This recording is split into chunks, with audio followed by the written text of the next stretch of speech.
नमस्कार। मैं डॉक्टर रीतू सिंह आज अवधी बोली पर चर्चा करूंगी। मैं अपने चैनल अर्थात के माध्यम से स्नातक स्तर के विद्यार्थियों के सिलेबस के अनुसार कई विषयों पर वीडियो बनाती हूँ। आइए हम अवधी बोली के बारे में संक्षेप में समझें।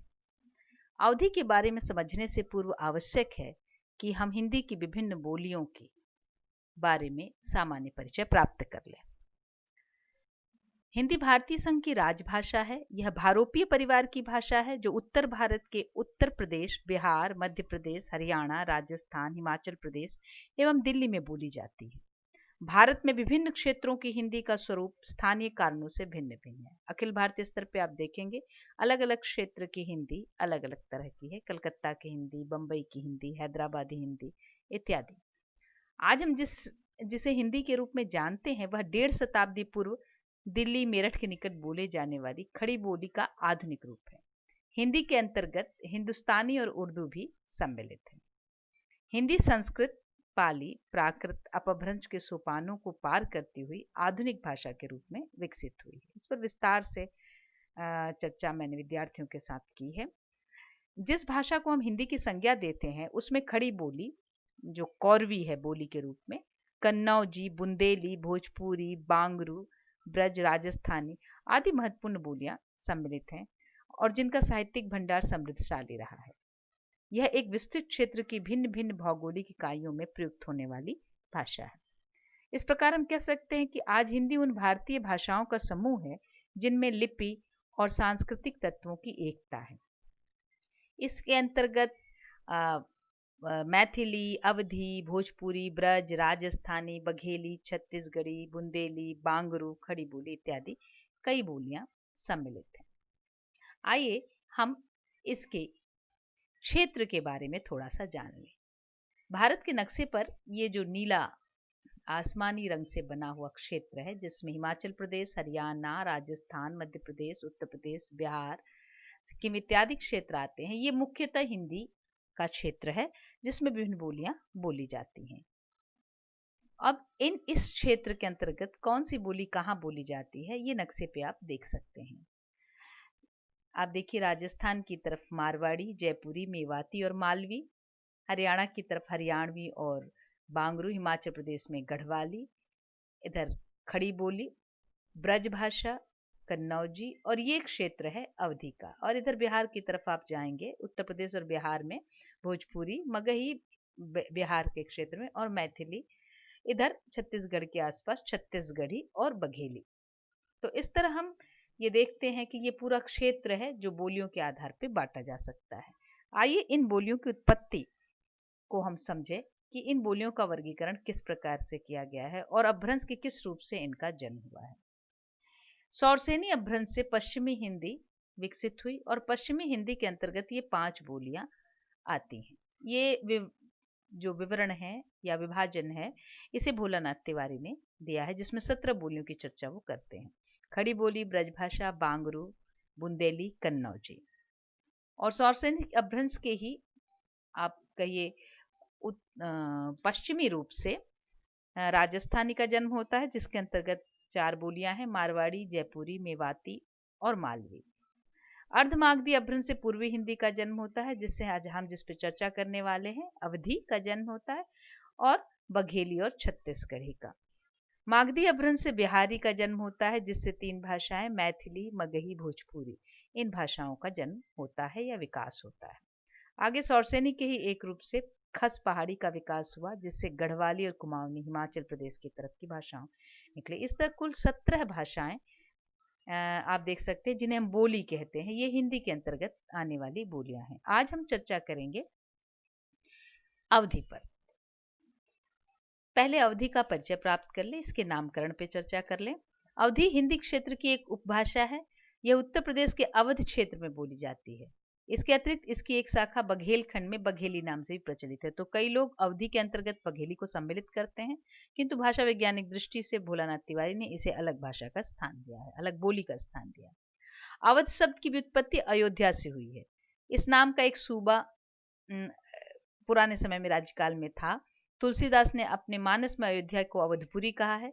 इसी क्षेत्र का पुराना नाम कोसल भी था, जिसकी महत्ता प्राचीन काल से चली आ रही है। भाषा Shastri doctor sir George Abraham Grierson ने भाषा सर्वेक्षण जो किया था, उस लिंग्विस्टिक सर्वे ऑफ इंडिया में, वो उस समय अवधी बोलने वालों की संख्या लगभग 16 लाख से कुछ ज्यादा, वो कहते हैं 16 लाख, 1 करोड़ 16,15,458।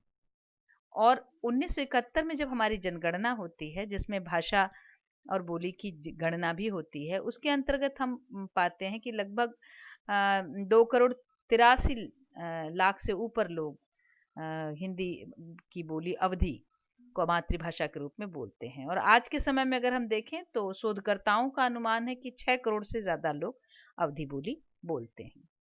गठन की दृष्टि से हिंदी क्षेत्र की उपभाषाओं को 2 वर्गों, पश्चिमी और पूर्वी में विभाजित किया जाता है। अवधी पूर्वी के अंतर्गत है। पूर्वी की दूसरी उपभाषा छत्तीसगढ़ी है। अवधी को कभी कभी बैसवाड़ी भी कहते हैं, परंतु बैसवाड़ी अवधी की एक बोली मात्र है, जो उन्नाव, लखनऊ, रायबरेली और फतेहपुर जिले के कुछ भागों में बोली जाती है। अवधी का क्षेत्र क्या है, ये हम देखते हैं कि उत्तर प्रदेश का वो कौन सा क्षेत्र है जिसे हम अवधी क्षेत्र कह सकते हैं।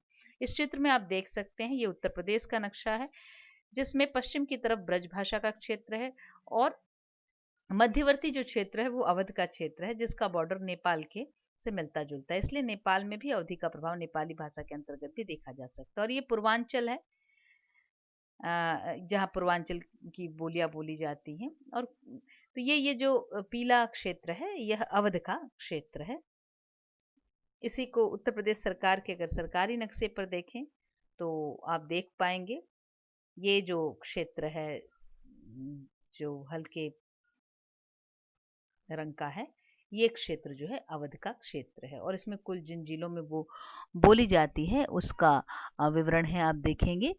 ये जिला है लखीमपुर और सीतापुर, बरहैच, इटावा इत्यादि क्षेत्र हैं, जिसमें ये जो नक्शा है इसमें अवधी का क्षेत्र है।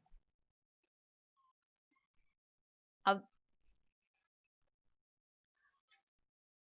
भारत के उत्तर प्रदेश प्रांत के 19 जिलों में ये बोली बोली जाती है, जिसमें सुल्तानपुर, अमेठी, बाराबंकी, प्रतापगढ़, प्रयागराज, कौशाम्बी, फतेहपुर, रायबरेली, उन्नाव, लखनऊ, हरदोई, सीतापुर, लखीमपुर खीरी, बहराइच, श्रावस्ती, बलरामपुर, गोंडा, अयोध्या व अम्बेडकर नगर में पूरी तरह से इस बोली का ही प्रयोग किया जाता है। जबकि 7 जिले और हैं जिसके कुछ कुछ क्षेत्रों में अवधी का प्रयोग होता है, जिसमें जौनपुर, मिर्जापुर, कानपुर, शाहजहांपुर, आजमगढ़, सिद्धार्थनगर, बस्ती और बांदा के क्षेत्र आते हैं।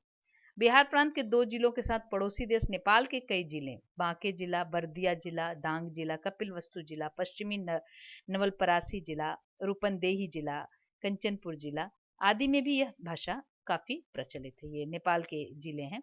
इसी प्रकार दुनिया के अन्य देशों में भी, जैसे मॉरिशस, ट्रिनिडाड और टोबैगो, फिजी, गयाना, सूरीनाम सहित ऑस्ट्रेलिया, न्यूजीलैंड व हॉलैंड में भी लाखों की संख्या में अवधी बोलने वाले लोग हैं।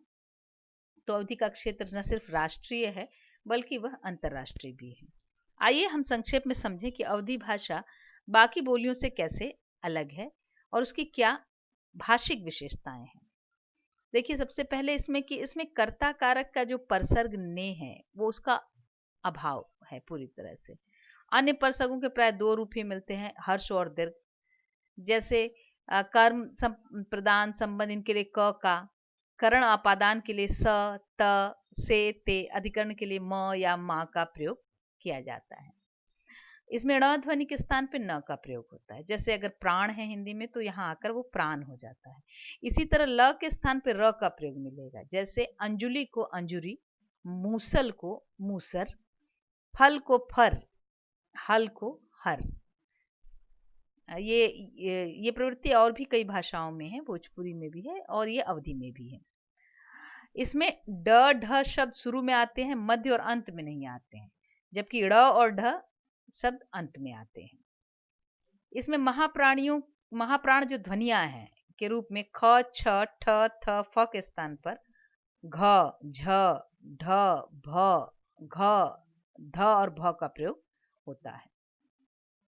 इसमें संज्ञा के 3 रूप होते हैं। जैसे घोड़ा को घोड़ा कहते हैं और उसके 3 रूप होते हैं, घोड़ा, घुरवा और घुरौआ। इसमें सर्वनाम जो के लिए जौन, जेकर, जिनकर और से के लिए तौन, तेकर, तिनकर तथा को के लिए कौन, केका, किनकर आदि का प्रयोग होता है। इसमें आकारांत विशेषण बहुत कम है। अच्छा, कुंवारा ऐसे विशेषणों का रूप बहुवचन में एकारांत हो जाते हैं और स्त्रीलिंग में इकारांत हो जाता है। जैसे अच्छा को बोलेंगे अच्छे हैं या अच्छी, कुंवारे, कुंवारी, कुंवारा है नहीं, कुंवारे हैं और कुंवारी। संख्यावाचक कुछ विशेषण का उच्चारण इस तरह का होता है, जो कुछ विशेषण है 1 2 3 के, 2 को दुई, 3 को तीनी, इस तरह का 11 को 11, 16 को 16, 19 को 19, 21 को 21। ये इसी तरह बहुत सारे उच्चारण जो है संख्याओं के थोड़े अलग होते हैं। कुछ अलग शब्द भी यहाँ है जिसको हम कह सकते हैं कि उस भाषा के अपने ग्रामीण शब्द हैं जो इसमें अलग तरह से प्रयोग होते हैं। जैसे एक और को बोलेंगे एकलंग हो जा, कंधे को कांध, टोकरी को खांची, पांव के लिए गोड़, पतला के लिए पातर, हड्डी के लिए हाड़, ये शब्द प्रयोग होते। तो इस प्रकार ये कुछ सामान्य विशेषताएं हैं जिसका परिचय आपको होना चाहिए। अवधि साहित्य की चर्चा करें तो निसंदेह अवधि का साहित्य विस्तृत साहित्य है, या हम कह सकते हैं हिंदी साहित्य की जो समृद्धि है उसमें अवधि का बहुत बड़ा योगदान है। प्राचीन अवधि साहित्य की 2 शाखाएं हैं, एक भक्ति काव्य, दूसरा प्रेमाख्यान काव्य। भक्ति काव्य में गोस्वामी तुलसीदास का रामचरितमानस अवधि साहित्य की प्रमुख कृति है और ये अखिल भारतीय स्तर पर इसकी जो प्रसिद्धि हम सभी जानते हैं। इसकी भाषा संस्कृत शब्दावली से भरी है। रामचरितमानस के अतिरिक्त तुलसीदास ने कई ग्रंथ अवधि में लिखे हैं। इसी भक्ति साहित्य के अंतर्गत लाल दास का अवध विलास आता है। इसकी रचना संवत 1700 में हुई थी। इसके अतिरिक्त कई और भक्त कवियों ने भी राम भक्ति विषयक ग्रंथ लिखे हैं। संत कवियों में बाबा मलुक दास भी अवधि क्षेत्र के थे। इनकी बानी भी अधिकांशतः अवधि में ही है। इनके शिष्य बाबा मथुरा दास की बानी भी अधिकतर अवधि में है। बाबा धरनी दास यद्यपि छपरा जिले के थे तथापि उनकी बानी अवधि में प्रकाशित हुई। कई अन्य संत कवियों ने भी अपने उद्देश्य अवधि में अवधि को अपनाया। तो एक तरह से देख सके तो ब्रज भाषा के बाद जो प्रमुख बोली रही है हिंदी क्षेत्र की साहित्य की दृष्टि से वह अवधि रही है। प्रेमाख्यान काव्य में सर्वप्रसिद्ध ग्रंथ मलिक मोहम्मद जायसी रचित पद्मावत है, जिसकी रचना रामचरितमानस से 34 वर्ष पूर्व हुई थी। दोहे चौपाई का जो क्रम पद्मावत में है प्राय वही मानस में भी मिलता है। प्रेमाख्यान काव्य में मुसलमान लेखकों ने सूफी मत का रहस्य प्रकट किया है। इस काव्य की परंपरा कई सौ वर्षों तक चलती रही। मंझन की मधुमालती, उस्मान की चित्रावली, आलम की माधव नल कामकंदला, नूर मोहम्मद की इंद्रावती और शेख निसार की यूसुफ जुलेखा इसी परंपरा की रचनाएं हैं। शब्दावली की दृष्टि से रचनाएं हिंदू कवियों के ग्रंथों से इस बात में भिन्न है कि इसमें संस्कृत के तत्सम शब्दों की उतनी प्रचुरता नहीं है। और प्राचीन अवधि साहित्य में अधिकतर रचनाएं देश प्रेम, समाज सुधार आदि विषयों पर और मुख्यतः व्यंग्यात्मक हैं। कवियों में प्रताप नारायण जो आधुनिक कवि हैं उसमें प्रताप नारायण मिश्र, बलभद्र दीक्षित, पढ़ीस, वंशीधर शुक्ल, चंद्रभूषण द्विवेदी, रमई काका, गुरु प्रसाद सिंह मृगेश और शारदा प्रसाद शुंडी विशेष उल्लेखनीय है। प्रबंध की परंपरा में रामचरितमानस के ढंग का एक महत्वपूर्ण आधुनिक ग्रंथ द्वारिका प्रसाद मिश्र का कृष्णायन है जो अवधि में रचित है। और ये इसके मुख्य धारा के साहित्य के अतिरिक्त अवधि में लोक साहित्य की भी एक समृद्ध परंपरा है जो मौखिक है, किंतु एक बड़ी परंपरा अवधि के लोक साहित्य की भी है। इस तरह हम देखते हैं कि अवधि का एक प्रचुर साहित्य हमारे यहाँ प्राप्त है, लिखित साहित्य, प्रचलित साहित्य और साथ ही साथ लोक साहित्य भी। आइए इस वीडियो के अंत में हम उस भाषा का एक छोटा सा नमूना देख लेते हैं। एक अहिर के घरे में 4 मनई लरिका, सास, पतोहू और बाप रहत रहे। मुला चारयु बहिर रहे। बेटौना एक दिन खेत में हर जोतत रहा और ओही ओरी से दुईराही चलावत रहे। बै बेटौना से गुहराई के पूछिन कि हम रामनगर का चाहते हैं, आह कौन नी डगर से जाई। इस तरह ये भाषा आप देख सकते हैं कि इसका स्वरूप किस प्रकार का है और जो उस क्षेत्र के लोग हैं वो बड़ी आसानी से भोजपुरी अवधी के बीच का अंतर, बघेली और छत्तीसगढ़ी के बीच के अंतर को समझ लेते हैं। तो इस प्रकार हम देखते हैं कि अवधी जो कि भारत की एक प्रसिद्ध साहित्यिक बोली भी रही है और एक क्षेत्र की बहुत ही विस्तृत बोली है, जिसका कि एक स्वरूप अंतर्राष्ट्रीय स्तर पर भी है। इस भाषा की अनेक विशेषताएं हैं जिस पर हमने चर्चा की। धन्यवाद।